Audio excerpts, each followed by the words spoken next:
I'm your host, Mari Riesberg. Over the past several years, I've combined my degrees in acting and somatic psychology to share my sustaining creativity techniques with performers. And now I've decided to share it with a bigger audience that includes you. I believe we are all creative, and this podcast is all about that. I'll be interviewing people from all backgrounds, ages, and creativity experiences to share just how creative we all are. Today, I'll be chatting with ANDREA Wilson Woods. She's a storyteller. Please enjoy ANDREA Wilson Woods.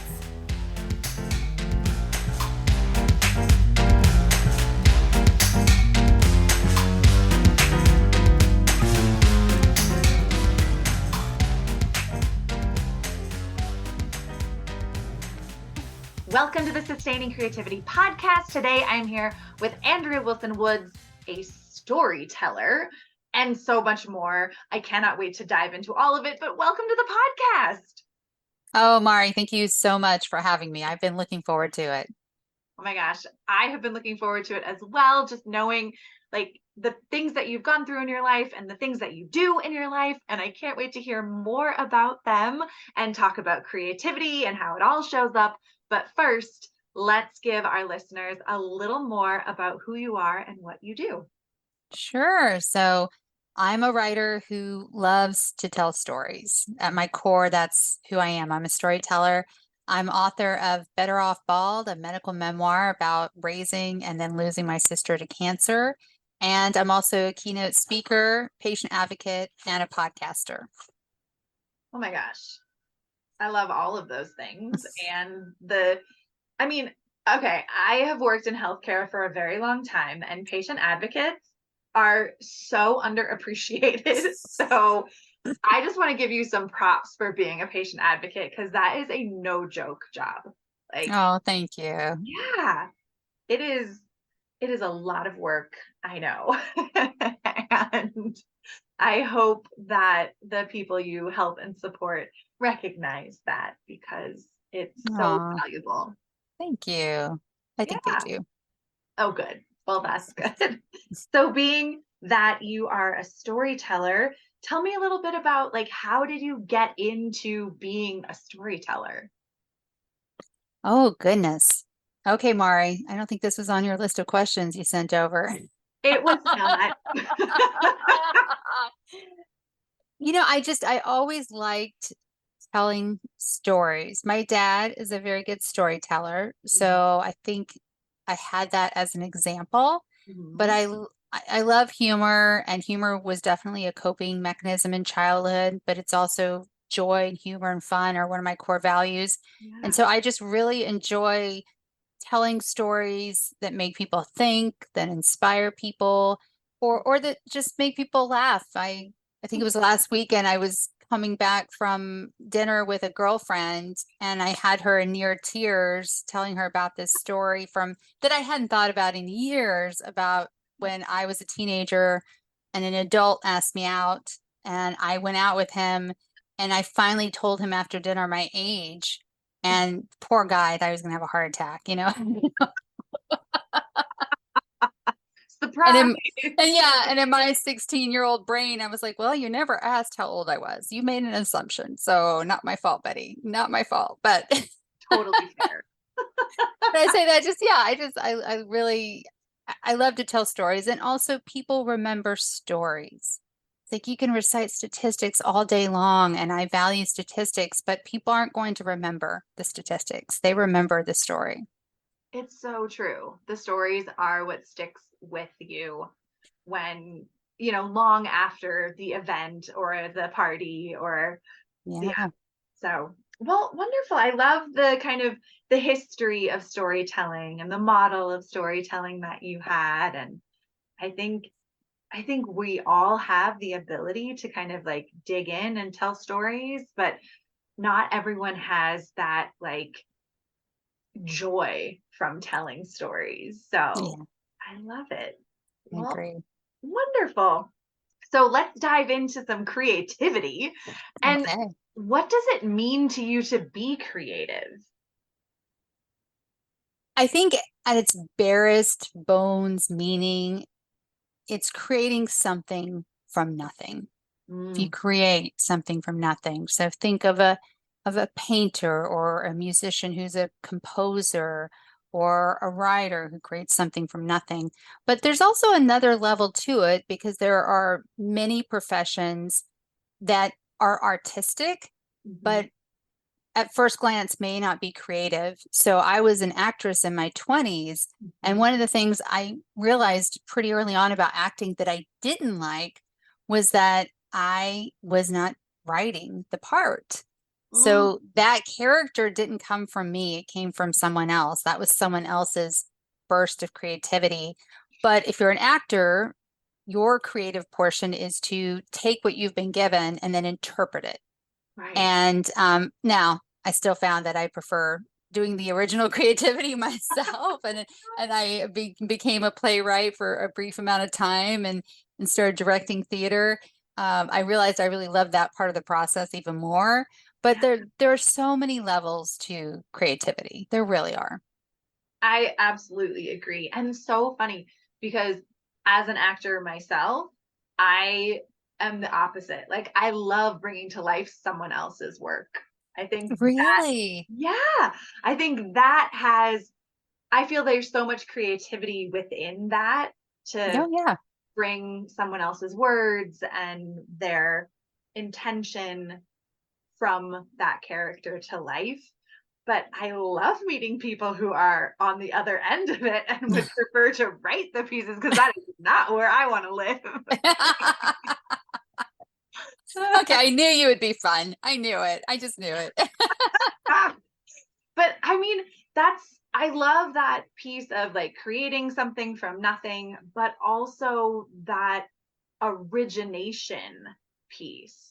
I think not we don't talk about kind of originating something. I mean, what does that Yeah. even mean? Like, if something is changed 10% now, it's considered an original idea. Um, so yeah, I'm so curious for you, the like origination or having those original ideas. Are you someone who like can just come up with these massive ideas, or does it take time to kind of like craft the idea and bring it forward? Well, I'll put it this way. If I had started writing down my dreams when I was a kid, I've always been a vivid dreamer, always. And I still remember dreams from childhood. But if I had started writing them down, that moment that I woke up, I probably would have sold at least 7 sci-fi novels by now because Oh my gosh, how I'm just amazing. I'm super creative in my sleep to the point where it's also a detriment. Like I appreciate it a lot, but I don't get very good rest most of the time. But I'm very, very creative in my sleep. Oh my gosh, I was not expecting this, and how fun. Like how fantastic to be a prolific vivid dreamer and Yeah. you know have that available to you. So many people don't remember their dreams or Yeah. only remember bits and pieces, and so what a fun thing to remember them. And I recognize you may want more deep sleep than Yeah. you're getting. Okay. But with all the creative expressions that you have, I imagine you bump up against challenges within those creative avenues. What are some of the more creative challenges that you've come up against, and then how did you navigate them? Well, I think with writing, writer's block. I mean, I don't really believe in writer's block. I Okay. think you're just sort of momentarily stumped. And whenever I come up against that, for me, it means I'm too much in my head Mm, and I'm too much in probably that left side of my brain. I'm too much into overthinking it and editing or whatever. And so whenever I get too much in my head about anything, really, I have to get back into my body. So I will go for a walk. I will do yoga. I will play with my dog. Or I will just go outside if it's a beautiful day and I'll just go outside and soak up the sun for 10 minutes. But I have to move my body and I have to just get out of my head. because if you're overthinking and over intellectualizing something, then you're blocking creativity. You're completely blocking it. Mm-hmm. What do you think it is about movement that helps you kind of move through or let go of that intellectualization? If I'm doing very intentional movement, like yoga, that takes a tremendous amount of focus, especially if Yeah. I'm doing breath work with it. And so I become so focused on how my body's moving and how I'm breathing that whatever that hang up was is gone. I don't have time. I can't split my focus like that. If it's something more lighthearted, like playing with my dog, well, that's just fun. You know, that's just joyful. She's silly. She's hilarious. Yeah. Dogs love us no matter what, you know. So again, I kind of just get out of my own way and enjoy my dog. And then it's like, oh, okay. And then sometimes it really is, you know what? Maybe you don't have to fix that right now.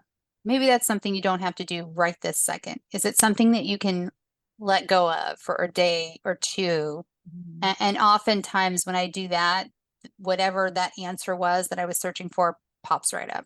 Hmm.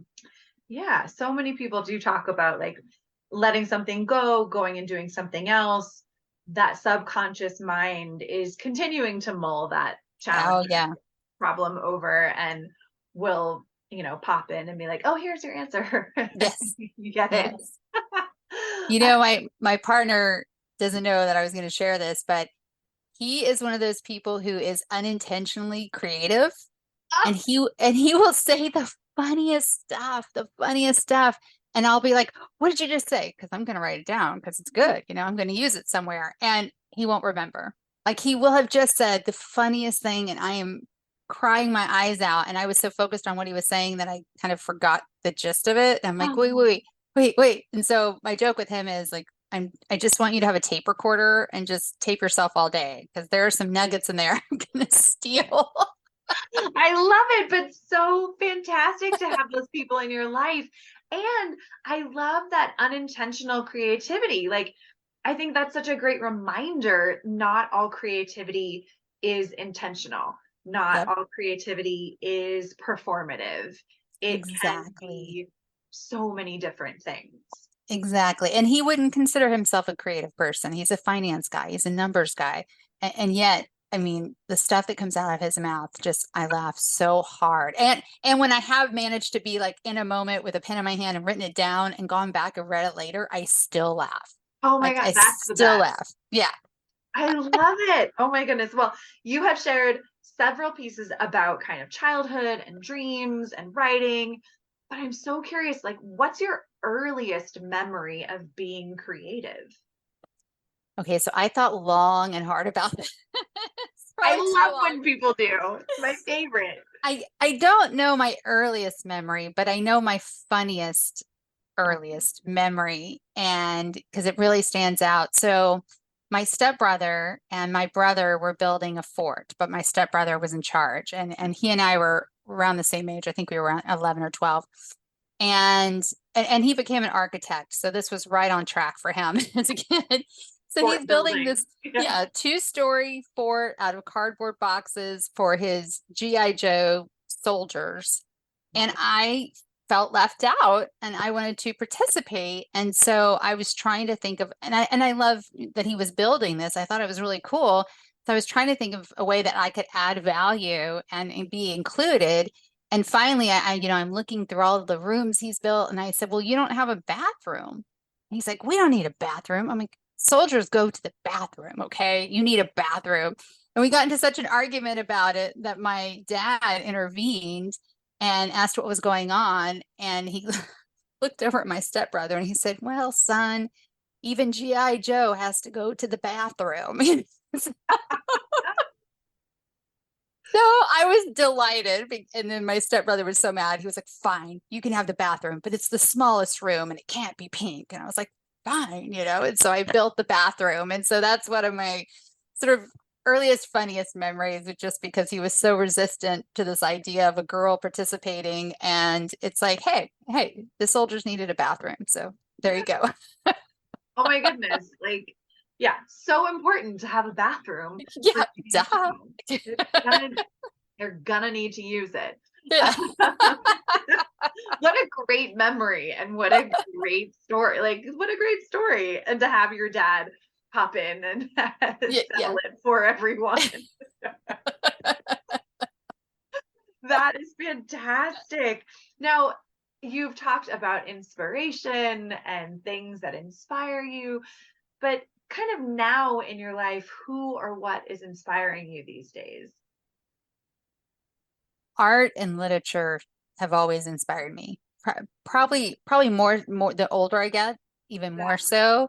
Um, whether it's a beautiful painting or just an incredibly, moving and well-written story, there's just something. Oh, and my cat's joining. Okay, bye-bye. Bye-bye. There's something about color and words and how it all comes together that is really inspiring for me. And so much so that I live in a smaller town than I used to. I used to live in Los Angeles and had my choice of museums, and now I don't have that opportunity. So whenever I travel, if I can carve out 2 hours in my schedule, I will go to an art museum. Hmm.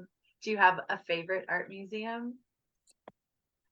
I, yeah, I do.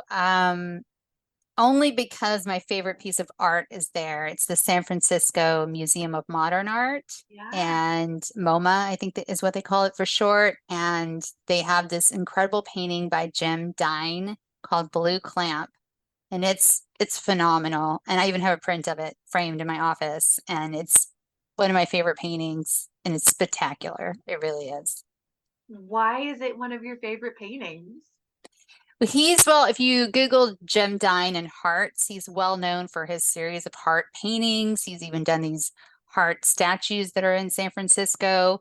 And I'm obsessed with hearts. Like, there's just something about, like, it cracks me up when I used to look at like old journals or even notebooks from college, and I was always drawing hearts, not necessarily with anyone's name, not as a dot over an I or anything like that, but just in the margin. I was always drawing hearts. And when I knew of his art, but when I saw this particular piece for the first time, it's it's the colors, it's the reds, it's the oranges, it's the yellows, but also it's called Blue Clamp because right in the middle is this blue clamp sticking out of the painting. It's very three-dimensional, and it looks like this clamp is the only thing holding this heart together. And it's so meaningful for me. Oh, I love it. Thank you for sharing You're that welcome. about it. I mean, now I want to go see it. I have to go. I built it up a lot, but I told a friend about it, and we happened to be in San Francisco at the same time, and we both had like a few free hours, and she said, "I want to go see this painting you're always talking about." She was blown away. And I think she would say, she likes art, but she's not mad about art the way I can be, and she couldn't believe how amazing it was. So, Oh, how fantastic. Well, yeah. I'm for sure going to go check it out because I'll be in San Francisco in a couple of weeks. So I'm going Are to you go. really? Oh, Yeah, yeah. Got to go to MoMA. Got to. I absolutely will.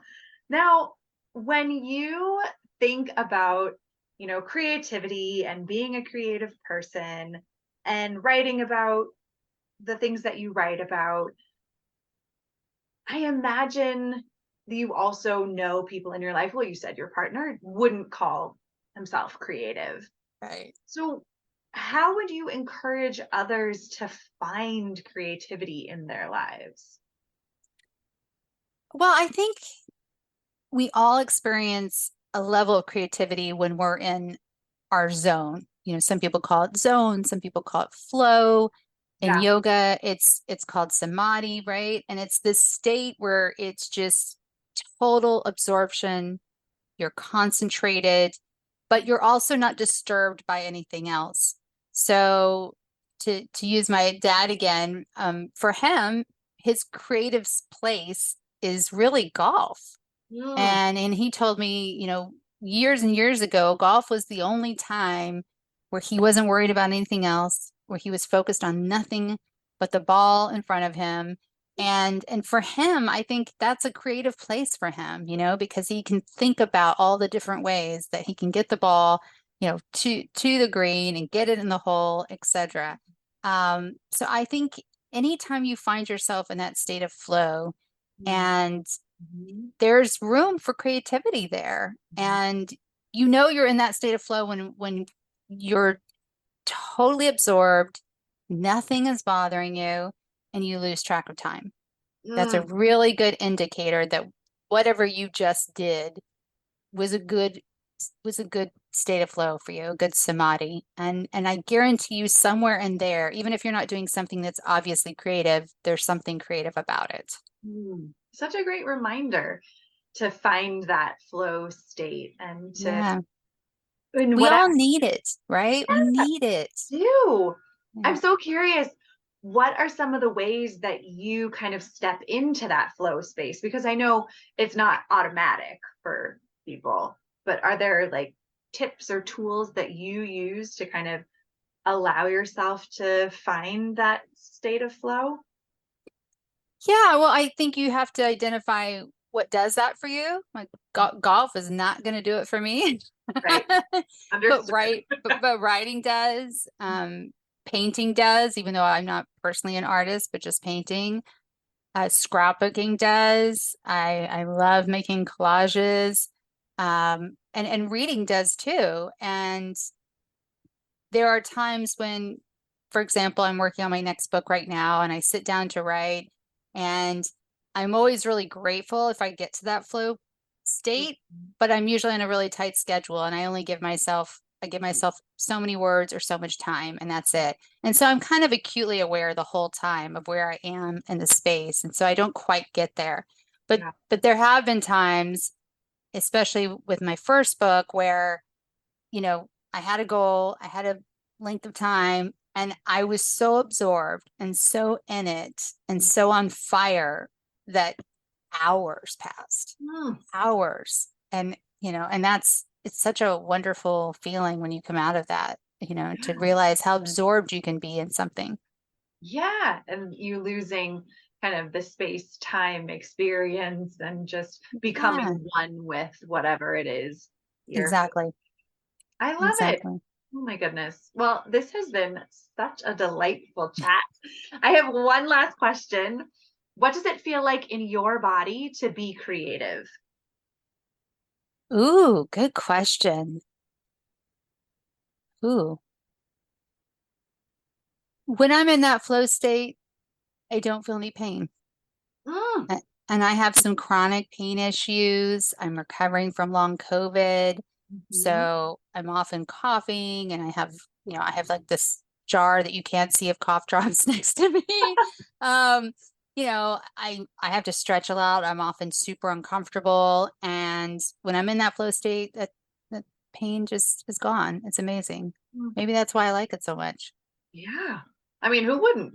Yeah. Pain? Why not? Yeah. Sign me up.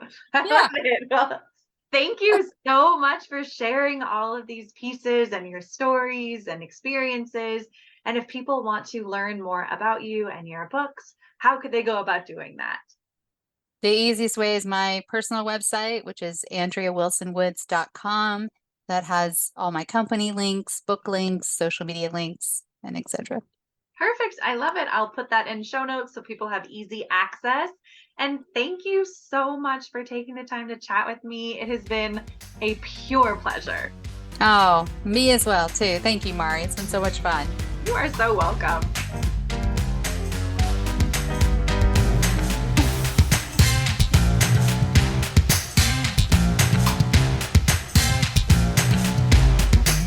Thanks for listening to the Sustaining Creativity Podcast. We'd love to keep in touch, so follow us on Facebook and Instagram. We are at Sustaining Creativity. Make sure to subscribe to the podcast wherever you listen to podcasts. Tag your friends and family so they can listen too. We love to hear from you, so leave your reviews, comments, and questions. Check out our website, sustainingcreativity.com, for upcoming offerings and creativity coaching. Tune in Tuesdays for our next episode. And remember, with creativity, anything's possible.